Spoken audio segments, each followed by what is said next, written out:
Morning student. आज हम class 9th में हिंदी सब्जेक्ट में पोएम नंबर 4 कर्ण का जीवन दर्शन के बारे में समझेंगे। इस कविता के कवि का नाम है रामधारी सिंह दिनकर। रामधारी सिंह दिनकर का जन्म हुआ था 98 को और निधन यानी कि मृत्यु हुई थी सन 1974 को। हिंदी के सुप्रसिद्ध कवि रामधारी सिंह दिनकर का जन्म बिहार के मुंगेर जिले के सिमरिया नामक गांव के एक किसान परिवार में हुआ था। उन्होंने प्रारंभिक शिक्षा यानी कि शुरुआत की शिक्षा मुंगेर तथा उच्च शिक्षा पटना में प्राप्त की। पटना विश्वविद्यालय से स्नातक की उपाधि प्राप्त करके कुछ समय तक अध्यापन कार्य किया। पटना विश्वविद्यालय से उसने ग्रेजुएशन की डिग्री प्राप्त करके कुछ समय तक पढ़ाने का काम किया। दिनकर जी सीतामढ़ी में सब रजिस्ट्रार और मुजफ्फरपुर कॉलेज में हिंदी विभाग के अध्यक्ष रहे। दिनकर जी सीतामढ़ी में सब रजिस्ट्रार और मुजफ्फरपुर कॉलेज में हिंदी विभाग के अध्यक्ष भी रहे थे। वे भागलपुर विश्वविद्यालय के उपकुलपति और भारत सरकार की हिंदी सलाहकार समिति के अध्यक्ष भी रहे थे। दिनकर जी की सबसे बड़ी विशेषता है अपने देश और युग के प्रति जागरूकता। दिनकर जी की सबसे बड़ी विशेषता यह थी कि अपने देश और युग के प्रति जागरूकता लाना। कवि ने तत्कालीन घटनाओं विषमताओं का खुलकर चित्रण किया। कवि ने तत्कालीन घटनाओं और विषमताओं का खुलकर चित्रण किया यानी कि चित्र दिखाया है। उनकी वाणी में शक्ति है, ओज है, ऊर्जा है। उनकी कविता में शोषित और पीड़ित वर्ग की व्यथा और उससे मुक्ति का संघर्ष है।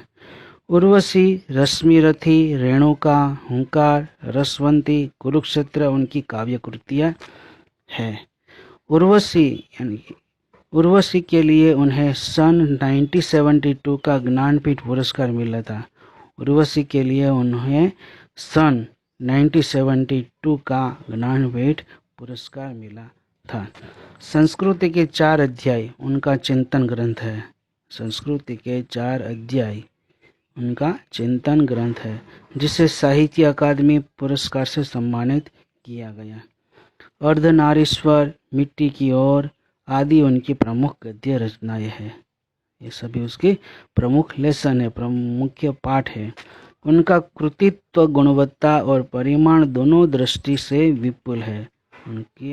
उनका जो कृतित्व गुणवत्ता और परिमाण दोनों दृष्टि से बहुत मात्रा में है।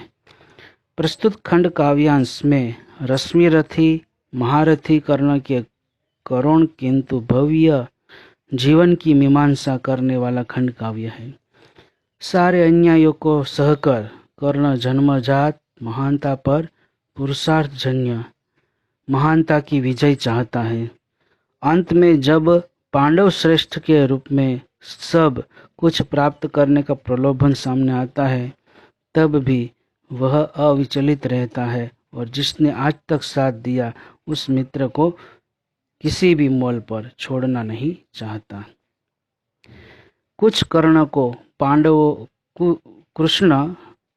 को पांडवों के पक्ष में ले आने के लिए उससे मिलते हैं। कृष्ण है वह कर्ण को पांडवों के पक्ष में ले आने के लिए उससे कर्ण से मिलते हैं। उस कथा प्रसंग से प्रस्तुत काव्यांश लिया गया है। ठीक है स्टूडेंट, अब हम इस कविता की पंक्ति का अर्थ समझेंगे। वैभव विलास की चाह नहीं, अपनी कोई परवाह नहीं, बस यही चाहता हूँ केवल दान की देव सरिता निर्मल, करतल से झरती रहे सदा, निर्धन को भरती रहे सदा। इस पंक्ति का अर्थ यहाँ कवि ने समझाया है कि कर्ण श्री कृष्ण से कहता है कि उसे धन दौलत और सांसारिक सुख भोगने की इच्छा नहीं है। वो अपने जीवन की परवाह नहीं करता। वैभव विलास की चाह नहीं, अपनी कोई परवाह नहीं। इसका अर्थ है कि उसे कर्ण को धन दौलत और सांसारिक सुख भोगने की इच्छा नहीं है। वह अपने जीवन की परवाह नहीं करता। बस यही चाहता हूँ केवल दान की देव सरिता निर्मल। बस उसकी एक यही इच्छा है कि उसके हाथों से दान की पवित्र नदी सदा बहती रहे और करतल से झरती रहे, सदा निर्धन को भरती रहे। यानी कि उस बस वो यही चाहता है कि उसके हाथों से दान की पवित्र नदी सदा बहती रहे और निर्धनों को सुखी बनाती रहे, निर्धन को भरती रहे सदा, यानी कि गरीब लोगों को सुखी बनाती रहे। कवि ने यह पहली पंक्ति में यह समझाया है। अब दूसरी पंक्ति में लिखा है कवि ने कि तुच्छ है राज्य क्या है केशव, पाता क्या नरकर प्राप्त विभव, चिंता प्रभुत अत्यल्प हास, कुछ चाकचिक्या कुछ क्षण विलास। इसका अर्थ यहाँ कवि ने समझाया है कि हे केशव, जिस राज्य का आप मुझे प्रलोभन दे रहे हैं वह तो बहुत तुच्छ वस्तु है, बहुत छोटी वस्तु है। पाता क्या नर कर प्राप्त विभव, वैभव पाकर मनुष्य को क्या मिलता है, वैभव पाकर मनुष्य को क्या मिलता है। इस पंक्ति में ये समझाया है, चिंता प्रभुत अत्यल्प हास, कुछ चाकचिक्य कुछ क्षण विलास। इसका अर्थ यहाँ कवि ने समझाया है कि वैभव पाकर उससे ढेर सारी बहुत सारी चिंताएं और नाम मात्र की हंसी खुशी मिलती है, सिर्फ छोटी सी हंसी खुशी मिलती है। कुछ चाकचिक्य कुछ क्षण विलास, यानी कि थोड़ी बहुत चमक दमक मिलती है और थोड़े समय के लिए सुख भोग मिल जाते हैं, पर वह भी यही गंवाना है, कुछ साथ नहीं ले जाना है। परंतु ये सारी चीज़ें भी यहीं छोड़ देनी पड़ती है और खाली हाथ ही यहाँ से जाना पड़ता है। अब नेक्स्ट पंक्ति में कवि ने लिखा है कि मुझसे मनुष्य जो होते हैं कंचन का भार न ढोते हैं, पाते हैं धन बिखारने को, लाते हैं रतन लुटाने को। मुझसे मनुष्य जो होते हैं, यानी कि यहाँ कवि ने समझाया कि हे केशव, जिस राज्य का आप मुझे प्रलोभन दे रहे हैं वह तो बहुत मुझसे जो मनुष्य मुझसे जो मनुष्य जो होते हैं कंचन का भार न ढोते। इसका अर्थ यहाँ कवि ने समझाया है कि उसके जैसे जो मनुष्य सोने का भार नहीं ढोते हैं, यानी कि सोने का वह सुख उपभोग नहीं भोगते हैं। मुझसे मनुष्य जो होते हैं कंचन का भार न ढोते हैं, पाते हैं धन बिखारने को, लाते हैं रतन लुटाने को। यहाँ कृष्ण करुणा श्री कृष्ण से कहते हैं कि हे कृष्ण, कि मुझ जैसे मनुष्य सोने का भार नहीं ढोते, वह सुख उपभोग नहीं भोगते, सुख उपभोग का जीवन नहीं बिताते। वे लोगों में बांटने के लिए धन की प्राप्ति करते हैं।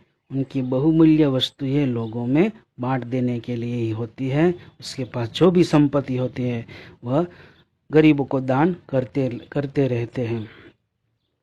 ठीक है।